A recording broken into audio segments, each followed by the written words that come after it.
Hello and welcome to Absolutely Not. Thank y'all so much for being here today. My name is Kay Maltau Thomas Stroll. My pronouns are they, them, and you can learn more about me at my website, www.kstroll.com. Real quick, if you appreciate the work that I do here or elsewhere, please visit my Ko-fi page where you can join the Warm and Boundary community, leave a tip, and buy one of my workbooks on boundaries and psychological safety. Support my work so I can continue to do this work. The keywords for this episode are accessibility, gaslighting, and intersectionality. Yup. Look it up, look it up. I encourage y'all to look up the definitions of these words and compare them to the definitions you carry with you on a daily basis. If you need help comparing, please let me know. Today's episode is titled, My Existence is Not Professional.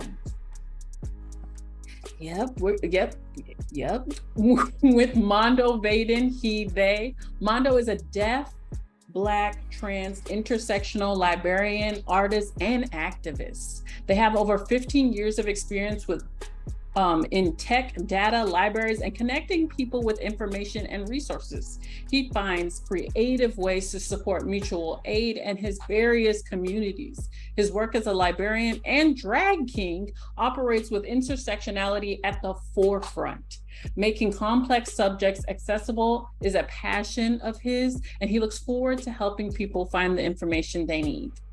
They are Black, deaf, disabled, have ADHD, ASD, and are queer, pansexual, sapphic, bigender/fluid flux, trans, mask, non-binary. Mondo, thank you so much for being here today. Thank you for having me. I'm very happy to be here. I didn't realize I put so many little things in there along the way, so thank you for going through that entire list. No, and I appreciate that because I think a lot of us were just like, yeah, I'm queer. And to a lot of people, they don't understand there's so much to that, like as a person. So I really appreciate that. Why do you often break it down for people when you're speaking to them, or do you just say queer?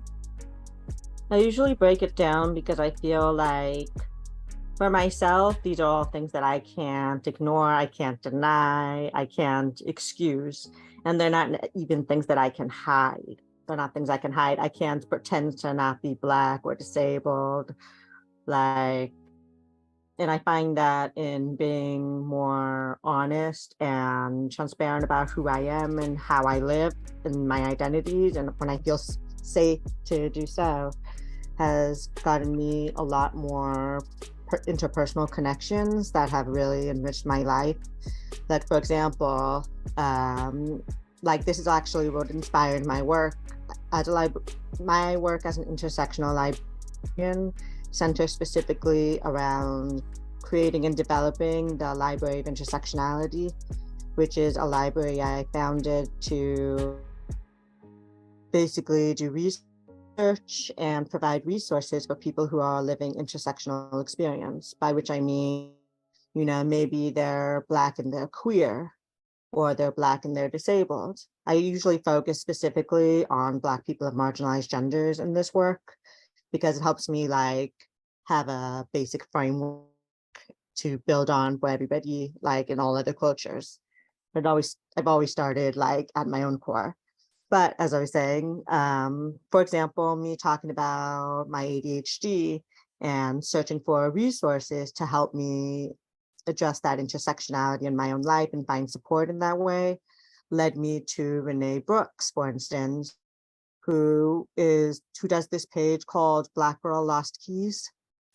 And she's one of the Black femme voices on talking about ADHD experience. And in finding her, I was able to connect with so many other people. I was able to feel more confident in talking about the fact that I have ADHD and talk about how that's negatively impacted me in the workplace, because the workplace in general is just not accessible. So it's little things have pretty much led me to this point where I would rather kind of pull that sort of accordion almost, so you can see all my identities at once, if that makes sense. I'm not just one small thing. I am something that people aren't going to be expecting. People are like, oh, here's one picture. And I'm like, bam, actually it's 10. So that allows me to be a complete person in front of other people, because I know I'm all of these things at once. And now, as I am now 32, I've been actually able to really process how that has actually made me safer in a lot of ways, even though not necessarily in the out in the world sense, but within myself, I feel safer. Because if someone already knows off the bat that I have all these things and they decide to treat me unkindly or so on and so forth, at least I know it's not like they didn't know. So I know they are being unkind to be unkind. Like, same thing with my workplace. I'm in the process of getting used to asking workplaces where I apply for jobs if they are willing to provide accommodations for our work. Why? Because I find that even though I have been culturally socialized or socially socialized, I've been socialized to basically hide my disability, be very quiet about it, because as you can, like, I'm a deaf person, I can't hear. I wear one hearing aid in this year, I can't hear anything in this year. And I speak verbally because I've had speech therapy and so people don't necessarily know right off the bat that I'm deaf. Most people think I've gotten British, Australian, South African, like all these different countries that and so they tend to default to thinking that I am from somewhere that is not here before they assume that I am deaf. And that has actually gotten me into jobs. And that's something that I find really fascinating, because then they find out that I'm actually deaf, because I'm like, I remember I had a job and I was basically like, yes, this is a thing. But I find that if I had been upfront, like, hindsight is 2020 type of thing with past work, if I had been upfront about my disability and led with that to a certain degree, or if it was socially acceptable to lead with disability and say, hey, this is what I'm going to need in order for us to have an equitable interaction, exchange, whatever. If I had been able to do that, then if they were not willing to accommodate me, they would have just dismissed me right away. But because I hid that part of myself, I ended up in this very inaccessible environment. It was like a kind of like a self-fulfilling prophecy almost. Like, I have to hide the fact that I can't hear so that I can get the job. And now I'm like, I can't do my job to the degree I need to because I can't hear and I am not being accommodated. So that's like the short story long of why I kind of lead with my identities.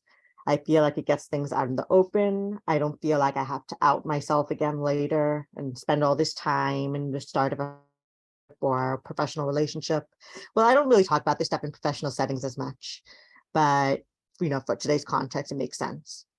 But it makes sense for me to talk about these things right off the bat, because then it sets me up for success in the long run, because I am not already being hindered by the fact that I am not able to be myself. If that makes sense.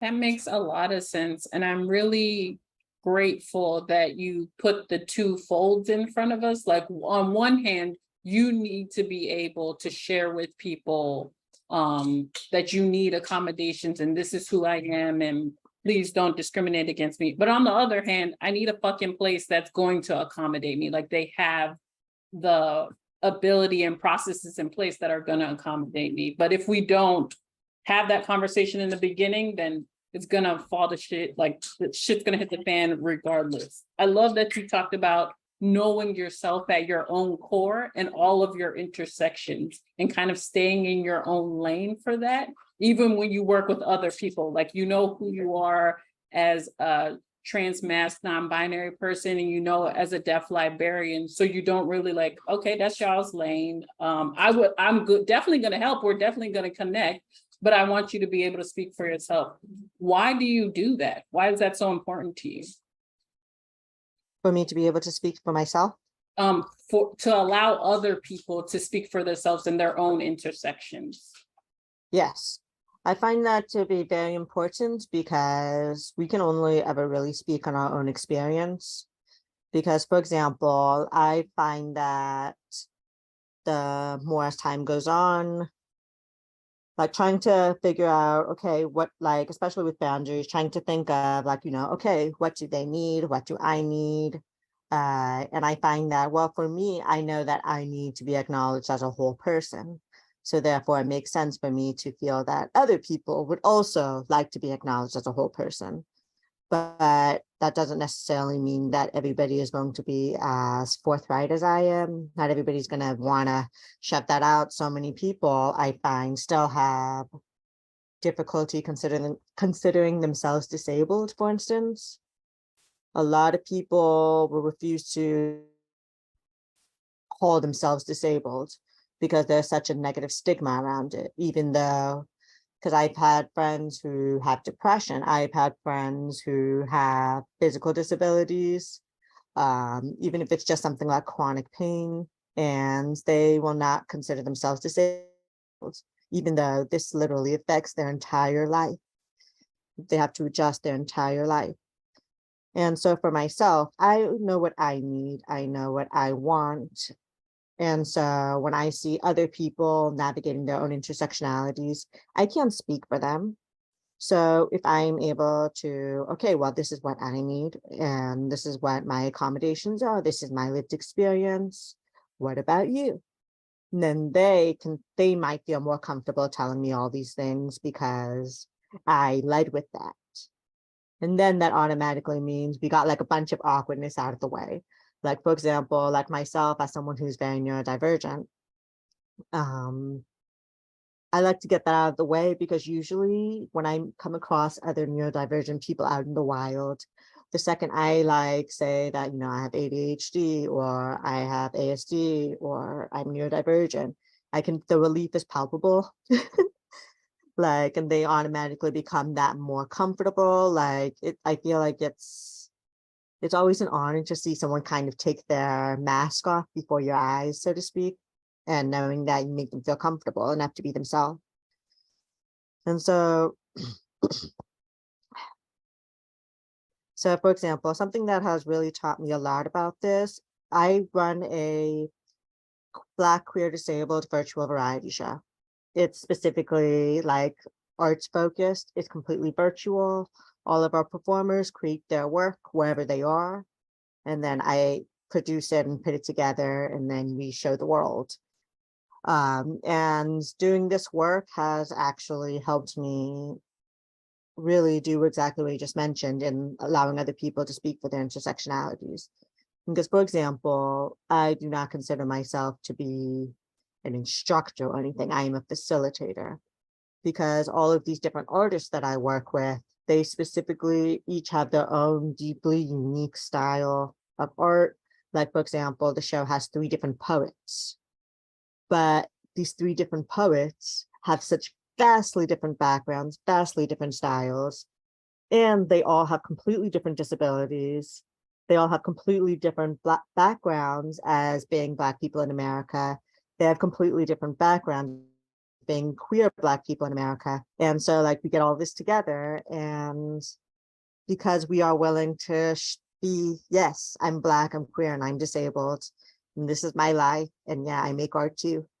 Like all of us getting together and doing that has taught me a lot, because it's taught me, okay, how do I accommodate other people from a semi-leadership position?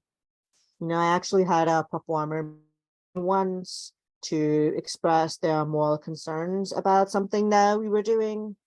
And I remember we had this brief discussion, and I remember they were like, yeah, bringing me this concern. I was like, oh yeah, no, absolutely. Here's why I did that originally. Thank you for your feedback. I'm going to implement that. And I remember them saying like, oh, that was easy. And it reminded me that there are so many things that have been placed as barriers towards us even being able to be our intersectional selves. If in past we were like honest and upfront about who we are, and then having that immediately get like squashed in some way. It's very disheartening, and it doesn't really give people space to grow, I guess, because you can't really grow. It's like because like you're a writer, right? So you know how with writing, you don't really get better until other people read your writing, until you put that out in the world and other people read your writing and they give you feedback and you have that input. But in comparison, like with things like intersectionality, I find that, for example, I've had friends with completely different disabilities, and that allows me to learn new ways to accommodate and kind of figure out where we can meet. Yeah. So I've been thinking about all of this all month really. So I have like a lot of things percolating.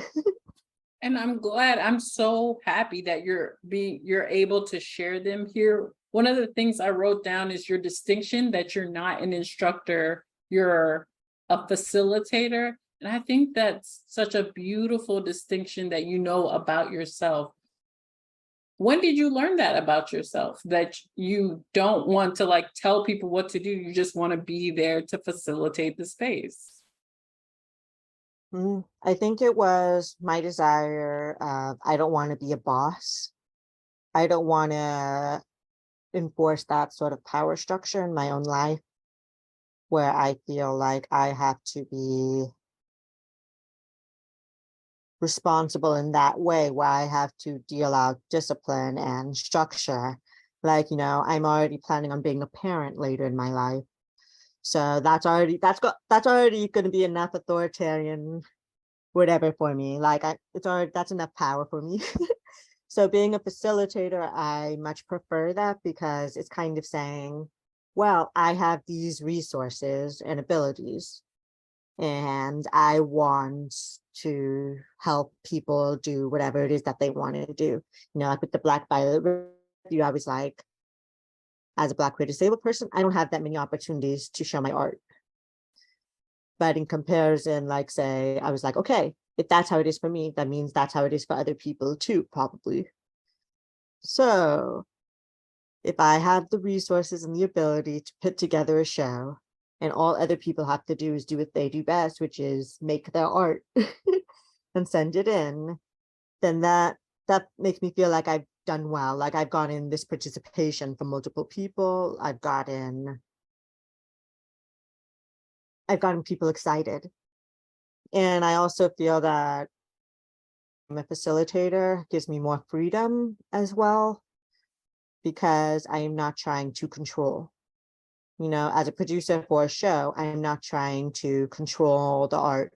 I don't tell them, oh, your art must be this, your art must be that. No, I say, here is the theme. Make your art. Make it something you're proud of. Then send it to me. I don't do anything beyond that besides add captions. And I don't have to micromanage what other people are doing. And that's given me a lot of personal freedom, really, because it's helped me pour that into the rest of my life. Like, if I understand my boundaries, then I don't feel the need to fly off the handle, because I can understand, well, is this really how I want my day to go? No. File that away, and I'm going to talk to them about this later. Because just because I'm okay doesn't necessarily mean if someone harms me that it shouldn't be addressed. Doesn't mean they shouldn't be held accountable. And so being a facilitator just kind of allows me to feel like I'm on the same level. It's like, it's like working on a group project. The person who submits everything didn't necessarily do all the work, but they helped everything stay organized so that magic could happen. Yeah, I definitely do think it's suited me much better, because I remember a while back I heard the term servant leader, which really is just, are you willing to get down in the dirt with the people that you are working for and with? Are you willing to, you know, pick up the broom and sweep instead of just doing the phone calls or being the boss? What are you willing to do? Are you willing to do what you expect people to do for you, but in the workplace type of thing? I love these distinctions so much. And I really hope that they help people decide what type of leader they want to be if they ever have to go into a leadership role. It makes me wonder though, have you ever come across leaders, because you're a librarian, in libraries, or have you ever met other people who work in libraries who have come across leaders who want to hold on so badly to that instructor title, vice the facilitator? They just want to dish out and never want to communicate and be collaborative. Yes, I've found that a lot. I've worked in a lot of environments where I find that the leaders very much would implement this my way or the highway type of thing. Like, I'm the boss. These are the rules. Play by my rules or get out. And they would draw this very hard line. I remember at a past workplace, it was in the middle of COVID. You know, everything was very confusing. I worked in a library, and so trying to be like, we can't necessarily just shut down because we are a necessary resource. We are a critical resource, so people can have information and resources. And I remember all of us were, myself and majority of my peers that I could hear from were very disheartened because we didn't really feel that we were having the support we needed from our higher ups. You know, our higher ups are definitely making more than all of us, for one thing. They have a much higher income, and they're also working from home while the rest of us are working on the ground, you know, in person with patrons. And they're simultaneously doing things like trying to be relatable and sending out things like, yes, these are the photos. We just finished renovating our house. Woo, I'm so glad that's done. And that's not a bad thing, but it's kind of not the greatest to hear that when you really feel like you are at the stretched to your limit of anxiety because you are in a global pandemic. You have to see people every day. People are being very angry about masks. And I think for me, the thing that really was kind of like a final straw for that for me, like, or not final straw because I kept working there for a while, but like the thing that really threw me about that whole situation was the fact that so many of us had kind of put forth that this isn't really, we're not getting the support we need. And the higher ups response was basically, if this is too much for you, then maybe working in libraries is not for you. I have this in writing. And I just remember thinking about that and realizing that I was in an ableist workspace. And, you know, I was already trying to get my own accommodations, and I still don't really have those. I'm seeing that my mental health and accommodations for not just myself, but for my coworkers at large throughout the entire organization were not being supported. It just wasn't being supported. And it's like, it's one of those things where I know it's a very hard time. It's a very difficult time. There's a lot to deal with. However, it was one of those things that made me realize that I don't ever want to be a leader like that, who's just kind of like, you know, you're the front line, you got this, we're rooting for you. Here's a specialized mug to show our appreciation, but we're not going to give you the accommodations and things that you need. It made me very aware that just because someone is saying something doesn't mean that their actions are congruent with that. And yeah, it just made me very, very aware and changed a lot of things about how I navigated the workspace. Like, it's a big reason why I work for myself now. Like, so because now, as someone who, like, you know, for all intents and purposes, I am the leader of my own organization as a party of one. So because of that, I get to make the rules. I get to call the shots. My show, The Black Violet Review, I split our proceeds equally between all of the performers, including myself. I don't take an extra cut. Everybody gets the same amount. And that's because I can. That's the sort of leader I want to be. I want to be the sort of leader who literally leads by example, because we're all marginalized to the same degree. So it's like, why shouldn't we have an equal share? Even though one person's video might be 10 minutes, the other person's video might be 3 minutes. We're getting paid the same because that's important. I think it's important to figure out, what does it mean to be equitable? Like, what does it mean to be a leader and to lead by example? Because, like you said, like you asked me earlier, like about why do I talk about all of my identities like that? Because I'm leading by example. If I say that, then I have led someone to potentially be able to be more themselves, because I have shown by example that I can be myself. So maybe you can be yourself too. And so, yeah, I'm just trying to not necessarily lead people to being their whole selves, but just kind of being an example of that, an example of what that could look like. Because, yeah, like I consider myself to be in a very privileged position right now, because I'm only even able to do all of these things because I have the support and care of my community. Like I'm not doing this solo. Like I need help. Like other people help me, I help other people.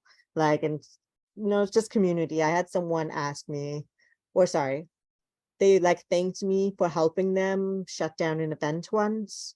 And I was like, oh, but like, that's what's the point of community if nobody helps you put up the chairs? Like working through all of that start to finish. And they were just kind of like, you'd be surprised at how many people don't realize that. And I'm just kind of like, and that really hit me again, why I love servant leadership. Because in helping you, you're helping me, and vice versa. And that builds us community, that builds that collaborative environment that I love about facilitating, that just kind of makes me happy that I have connections. It makes me happy that my intersectionality has allowed me to connect with all these different people, see all these different leadership styles, and learn from my past experiences. Being in a subordinate position, being in a leadership position, finding out what people respect or don't respect. Because I've had people where I'm doing my best and I am for it, I'm doing my best, I'm hyped, and other people think I'm silly because I'm excited, because I'm passionate about my work. They look down on that. And I'm like, but does that mean I should stop being enthusiastic and passionate about my work? No. And I don't think anybody else should have to do that either. I think in this world where we are trying to figure out our boundaries and create the life we want, people should be able to seek out what their passion is. They should be able to have that as an option. So, Thank yeah, you thank so you. much for sharing these experiences because I don't know if y'all know this, but disabled people, this is happening to disabled people all the time. Like I work for myself because I'm disabled, and there are so few employers that are willing to accommodate what we need. Like right as soon as we open up our accordion to them, like, oh, that's no, we will not be able to accommodate that and all. So our only options a lot of the time is to go into entrepreneurship or become individual contractors for organizations. And sometimes it's really hard to like keep going at it's stressful as hell. Y'all know. But I love the word that you use when describing your leadership during the pandemic, and you use the word relatable. We talk about relationships a lot here. How are you going to be relatable to me if you're not even here in office with me? Or how are you going to be relatable to me if you won't even accommodate my needs, baby? What do you do when you find out that the people that are trying to be perceived as relatable are not actually interested in having a genuine relationship with you? Hmm. I'm back just thinking. When these people who are trying to be perceived as well, I usually find that that kind of opens the way for exploitation. You know, it's like it's that kind of that trope of we're a family in retail environments. You know, that kind of, yeah, we're a team, we're working together. Um, but it's really we are not working together. Like you don't really know anything about me. Or worse, you think that I'm a problem. Like, and if you think that I'm a problem, then how are we going to connect there?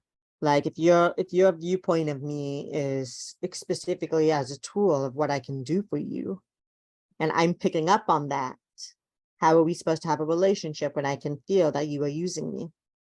Like when you and not because you value my work, but because you do value my work, but you don't me.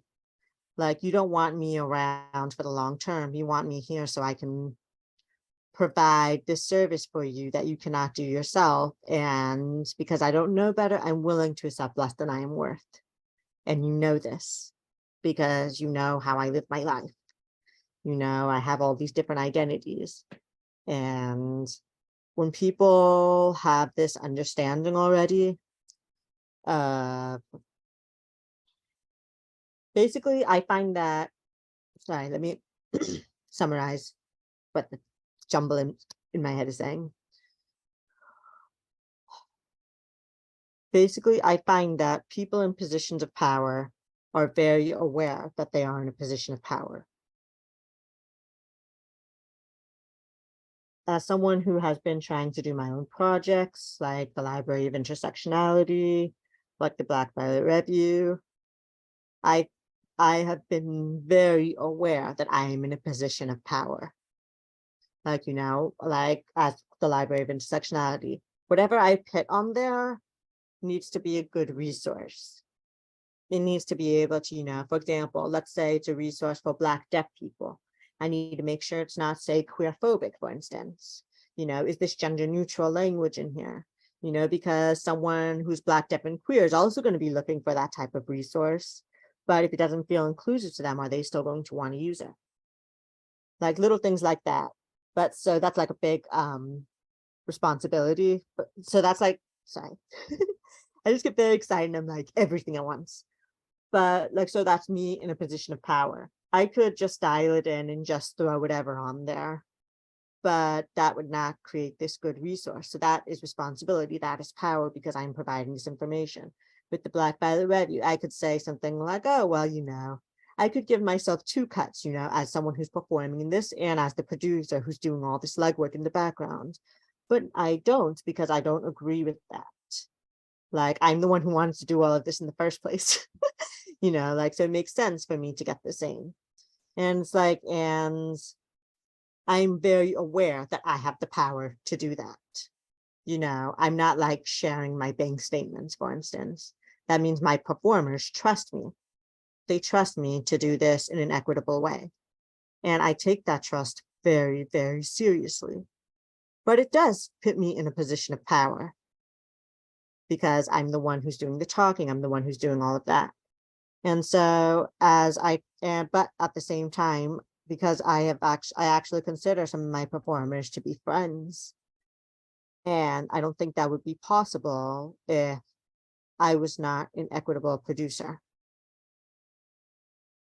Like if I was not someone who was being genuine myself, like, you know, talking in my first meetings with people like, hi, I'm so sorry that I'm late. Sorry that I had so much going on, but I'm here and I'm really happy to see you. Being able to be honest with myself about that. Some people aren't going to like that. They're going to take it as an act of disrespect that I was late. But I'm aware of that. And I understand that if people don't understand that as a disabled person with time related disability, that time is not my strong suit, and they don't understand the concept of crip time, then that's not relatable to me, because it already means right off the bat that you are operating from a place of inaccessibility, whether they realize it or not. If you expect the be all end all of something to be being on time, when nothing in this world is on time, we don't get to choose the timing. Nobody necessarily gets to, not everybody gets to say, choose when they have children, or choose their schedule at work, or choose what times and ends. Like, we don't get to choose all of these timing. And so I think people who rely on being relatable without having that action behind there. So it's like, okay, you're relatable. You make twice as much as I do, have a completely different life. I don't see you. So how can I relate to you when you cannot even process the inequity, this power dynamic? So it's like, where do I start? How can I say, hi, please stop telling me about your renovation, because it makes me feel resentful, because I don't know if my bills are going to entirely get paid this week, because supervisors argued against us getting a raise. So, but it's basically, there's like so many things where you can just see that disparity. And I think for leaders to not willingly acknowledge that makes it worse. Like, at least be like, hey, what do the people need? They think they need that. They need their accommodations. Oh, shoot, we don't have the funds officially allocated for that. Maybe one of us with a higher income could potentially purchase that and donate that resource, because they have that, they have those, that. But it's, yeah, it's complicated. And it's confusing, because I've only just started being in more leadership positions myself. And a lot of people have told me in the past, like, oh, managing is very difficult. Being a leader is very hard, because you have to make everybody happy. And I'm like, but do you have to make everybody happy? Do you really have to do that? Is the fact that, everybody needs to work to the bone to make this next sales level, like, is that really something that as a leader you should advocate for? Or maybe you should advocate for your workers to have the rest that they need. Maybe that would make more production, or whatever it is that is the high priority here. Yeah, there's just a lot that, and I don't think people in positions of power, not even just in the workplace, but across the board, if you are in a privileged position, you need to be able to acknowledge it. You need to acknowledge why you're more comfortable in certain spaces. You need to acknowledge why maybe you don't really feel super comfortable inviting your disabled friend to everything, because you're going to have to accommodate them. And you don't really want to take the time and energy to do that. But you can't tell them that, because that'll be mean. Like, we don't want to deal with that. You need to be able to acknowledge that that is your thought process. Like, as a privileged person, like, say, in this example of disability, you need to be able to acknowledge that's what you're thinking about. Like, if you are, say, a white person navigating having a friendship with a Black person, you need to be able to acknowledge if you've done something racist, even if you realize later, because as your friend, they deserve that, because they experienced it. You remember realizing, oh shoot, that was really bad of me. Like, I shouldn't have done that, or I should have.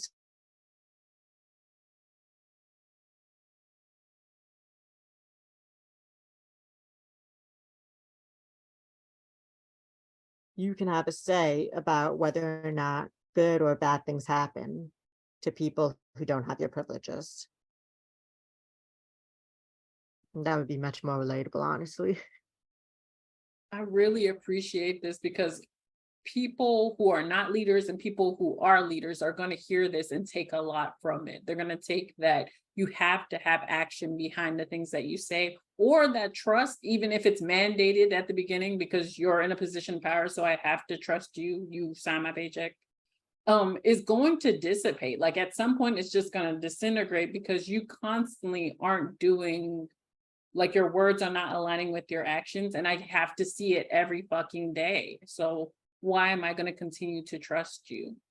I love that you keep saying that you are aware, so therefore you need people around you to be aware, or else the relationship is just not gonna fucking work. To the people who are standing in their library or wherever they work currently with their accordion and they have not spread it open yet to their leadership team, or they have not spread it open yet to people around them, because they just don't know what's going to happen. And they just don't know if they're going to be able to have conversations around boundaries, accessibility, accommodations. What would be your top 3 tips you would share with them about starting to open up their accordion and having conversations?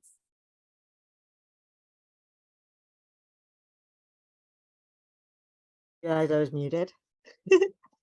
My apologies. I feel like those 3 top tips would be that 1, your boundaries are worth it, 100% worth it. And protecting your time, energy, and well-being is worth it. So ask for those accommodations, ask for that support, and have a backup plan that supports you in holding your personal boundaries while considering your financial needs, even if that means going into business for yourself. Because at the end of the day, not all workplaces are willing or able to accommodate. So having that boundary for yourself about what you are willing to not have, especially if it's something you can provide for yourself by working remotely, then see if that's something you'd be able to navigate. And 2, think about, that brings me to my second tip, which is thinking about the career and life that you want to need. What is the reality that you are moving towards in your current workspace? Is it creating that career in life?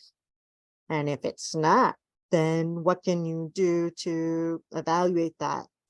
And with that understanding that sometimes that means that you have to make the decision to leave. Figuring out how to leave is the best choice. And finally, having a trusted friend in your field or adjacent field or your personal life who understands what you are experiencing. They're at a similar level in the work, in their career, or further even. They have a similar life background and culture, in addition to a trusted friend who isn't in your field and who doesn't have the same background, and ask for suggestions as you kind of figure out those boundaries. So, so you could say, this is something I'm dealing with or that I have dealt with. How do you deal with this? What do you do? I'm thinking of boundary X. Does that make sense for the situation? Because I've being able to have people both like and unlike me to say, hey, I didn't get this position, or I haven't been receiving my accommodation. Are you experiencing this as well? And a lot of the time they'll be like, yes, and this is what I did for that. And so I'm like, oh, wow, I didn't know such and such was an option. And so that has been invaluable, as well as having friends with much more privilege than I do, because then a lot of them, when I talk to them, they're able to immediately tell me off the bat if that is standard. As that is how they are allies to me. They tell me, no, you should be getting paid more for that.